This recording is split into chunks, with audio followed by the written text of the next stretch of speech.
আসসালামু আলাইকুম আপুরা ভাইয়ারা, সবাই কি ধারণ ভালো আছেন? আলহামদুলিল্লাহ, আমিও ভালো আছি। শীতের সহজ একটা পিঠার রেসিপি নিয়ে চলে আসলাম আপনাদের মাঝে। পিঠাটা দেখতে যতটা দুর্দান্ত সুন্দর, তার চেয়ে খাইতে কিন্তু আরও বেশি স্বাদ। সহজেই তৈরি করে নিতে পারেন ঝামেলা ছাড়া।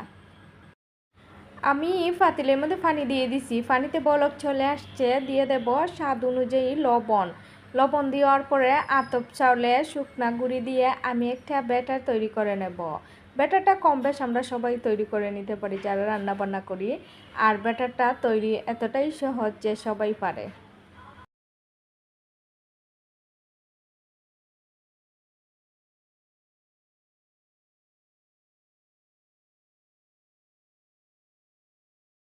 আমার ব্যাটারটা তৈরি হয়ে গেছে। একটা প্লেটে আমি নিয়ে নিছি, ব্যাটারটাকে নিয়ে ভালো করে হাতে ঠান্ডা পানি লাগিয়ে গরম অবস্থায় ব্যাটারটাকে মতে নেবেন। যতটা ভালো করে মতে নেবেন ততটা সুন্দর করে আপনারা পিঠাটাও তৈরি করে নিতে পারবেন। ব্যাটারটাকে ভালো করে মতে নিলে পরে ব্যাটারটাকে একটা ভিজা কাপড় দিয়ে ঢাকা রাখবেন। আর বাতাস লাগলে কিন্তু ব্যাটারটা শুকিয়ে যায়, ঢাকা রাখলে কিন্তু ব্যাটারটা সফট থাকবে, পিঠা তৈরি করে নিতে পারবেন। আমি চুলার মধ্যে মাটির কুলা ফেতলাটা বসাইয়া গরম করে নিছি। গরম করে নেওয়ার পরে তিলটারে কিন্তু খুব ভালো করে প্রসেসিং করে নিছি আমি। নেওয়ার পরে কিন্তু এখন তিলটা কুলা ফেতলার মধ্যে বাজ্যা নিম। বাজ্যা নেওয়ার পরে তিলটারে পাটায় বা ব্লেন্ডারে গুঁড়া করে নিতে পারুন। এরপরে আবারও আমি চুলাতে পাতিল বসাইয়া পানি দিয়ে দিলাম পরিমাণ মতন চিনি। একটা কালারিং ক্যারামেল তৈরি করে নেব পিঠার পুরের জন্য। এখন আমি এই ক্যারামেলটা তৈরি হয়ে গেছে, দিয়ে দেব নারকেল কুড়ানো। আর তিলটা যে গুঁড়া করে রাখছিলাম সেই তিলটা দিয়ে একটা পিঠার পুর তৈরি করে নেব। নারকেল আর তিল একসাথে যদি মিক্স করে পিঠার পুর তৈরি করেন তাহলে খাইতে কিন্তু দুর্দান্ত স্বাদ লাগে, পিঠাটা আরও বেশি স্বাদ বেড়ে যায়।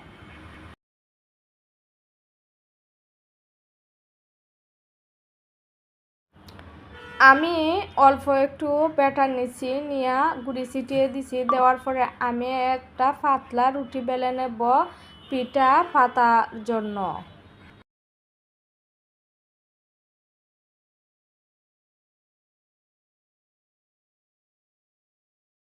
আমার রুটি বেলা শেষ হয়ে গেছে।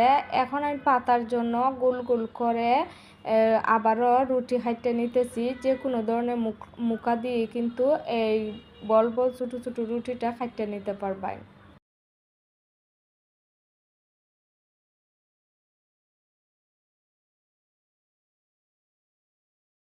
আমি পাপড়িটা কেটে নেব। কীভাবে কাটতে নিতেছি, একটা রুটি থেকে কিন্তু অনেকগুলা পাপড়ি আমি কাটতে নিতেছি। তো কতটা সহজে কাটতে নেওয়া যায় এই পাপড়িগুলাই।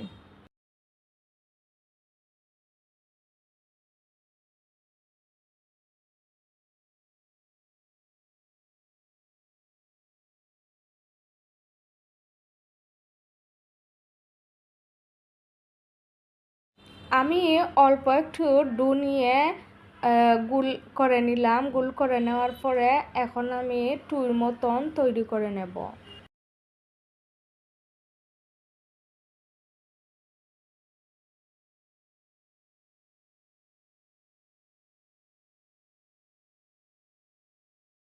আমি টুর ভিতরে দিয়ে দেব পুরটাকে যে তৈরি করে রাখছিলাম সেই পুরটা দিয়ে দেব।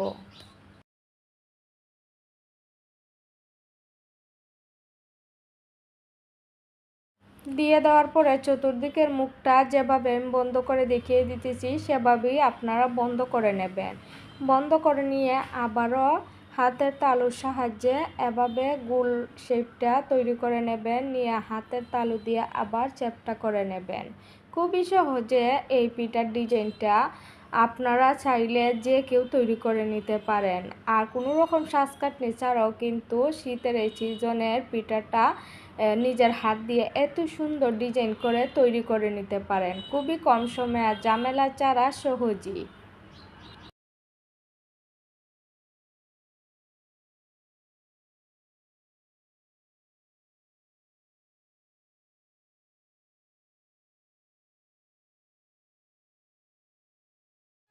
আমি দুইটা ফিতা তৈরি করে নেব।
এখন আমি পিঠার উপরে একটা কেকের শ্বাসকাটনি দিয়ে ডিজাইন দিয়ে দিতেছি। আপনাদের দ্বারের কাছে যদি এরকমের শ্বাসকাটনি না থাকে তাহলে আপনারা বোতলের মুখলা দিয়ে এভাবে ডিজাইন তৈরি করে নিতে পারেন। তো দেখেন আমি কিন্তু দাগ কেটে নিতেছি। দাগের ভিতরে যখন পাপড়িগুলান বসাবেন তখন কিন্তু পিঠাটা বেশি সুন্দর লাগবে। তো এভাবে যতটা দাগ আপনারা চান ঘন করে কেটেও নিতে পারেন বা ফাঁক ফাঁক করেও নিতে পারেন। তো আমি আমার মতন করে নিছি, আপনারা চাইলে আরেকটু ঘন করে নিতে পারেন দাগগুলান কাটতে।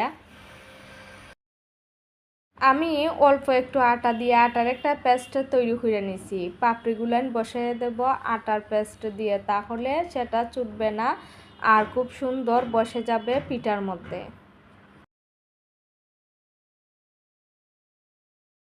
আমি এক এক কইরা পাতাটান বসায় দিতেছি পিঠার মধ্যে।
এখন পাতাগুলোর মধ্যে একটা খেজুরের কাঁটা বা সুই দিয়ে বা একটা কিচ্ছু দিয়ে এভাবে দাগ কেটে নিতে পারেন, তাহলে সুন্দর লাগবে পাতাটা আরেকটু বেশি।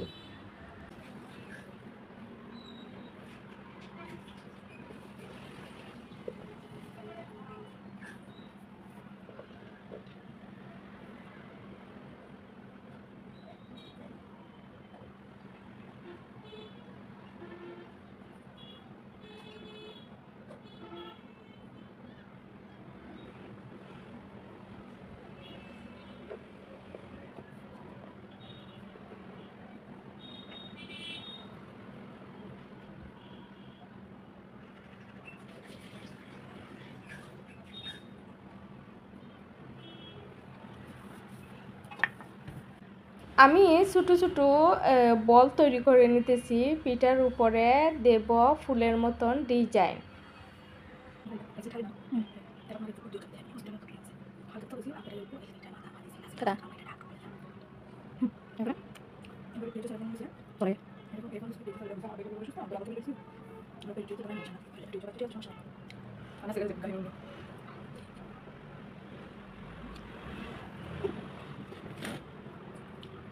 এখন আমি আটার পেস্টটা মধ্যখানে লাগিয়ে দেব, দাগের ভিতরে লাগিয়ে দিয়ে তিনটে ছোটো বলকে একসাথে জয়েন্ট দিয়ে দেব।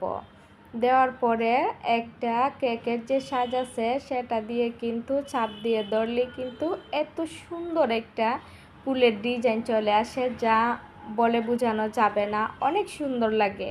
জানি না আপনাদের ক্যামেরার পিঠাটা কীরকম লাগতেছে, আমার কাছে কিন্তু দাঁড় থেকে অনেক সুন্দর একটা কালারও আসছে, সুন্দরও লাগতেছে।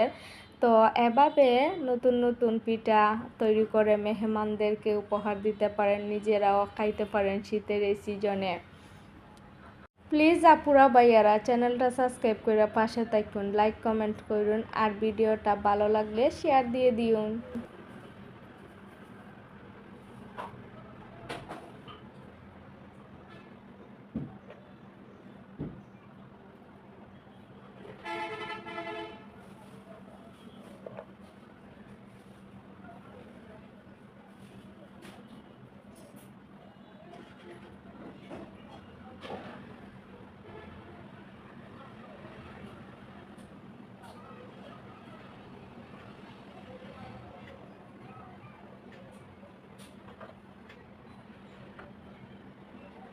আপুরা ভাইয়ারা এত সুন্দর কইরা ডিজাইনার পিঠাটা তৈরি করে নিতে পারেন খুবই কম সময়ে আর ঝামেলা ছাড়া সহজেই অল্প আতপ চালের শুকনা গুঁড়ি থাকলে এত সুন্দর পিঠা তৈরি করে নেওয়া যায়।